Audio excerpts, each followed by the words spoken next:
কষ্ট করা ছাড়াই যারা জীবনে বড় হতে চান তাদের জন্য আমার আজকের এই ছোট্ট গল্পটি হতে পারে। এই ছোট্ট গল্পটি আপনার জীবনের মোড় ঘুরিয়ে দিতে পারে। তাহলে চলুন শুরু করি। আজকে আমি আপনাদের সাথে একটি ছোট্ট প্রজাপতির গল্প শেয়ার করব। একবার একজন মহানুভব ব্যক্তি তার বাগানে একটি প্রজাপতির গুটি ডিম দেখতে পেলেন। তিনি দেখতে পেলেন প্রজাপতিটি নিজের গুটি থেকে বের হওয়ার জন্য অনেক চেষ্টা করছে, কিন্তু বেরোতে পারছে না।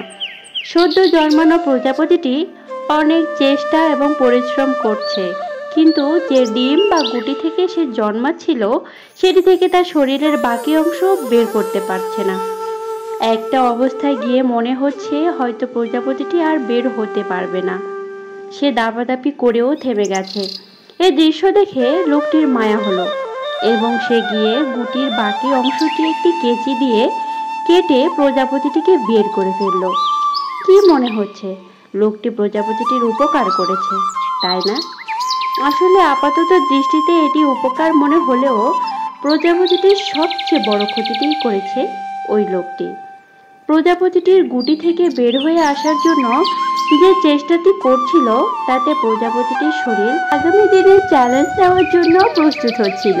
তার ডানা ঝাপটানোর ফলে গুটিতে থাকা ঈশ্বর প্রদত্ত তরল পদার্থ তার ডানা শক্ত হতে সাহায্য করছিল।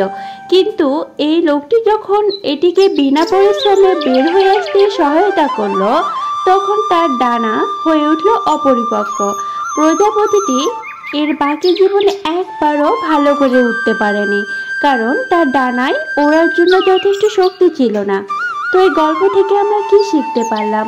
জীবনের প্রতিটি সমস্যা, প্রতিটি প্রতিবন্ধকতা আমাদেরকে সামনের দিনগুলির জন্য শক্তিশালী করে তোলে। কষ্ট ছাড়া বড় হওয়া সম্ভব নয়।